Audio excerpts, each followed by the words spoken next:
atamala pako dachiel mar mine keny magi kethore kendo dak kendgi ka ipimo gi atamala 5 mar chuo ma odak oko mar keny.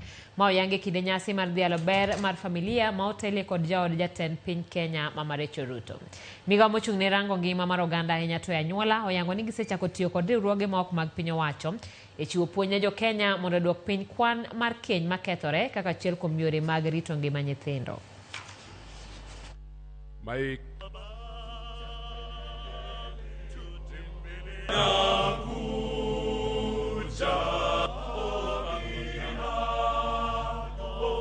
The family space is today characterized by increased incidences of divorce and separation, where divorce cases among women is higher than men, with 11% of women more likely to be divorced as compared to 5% of men.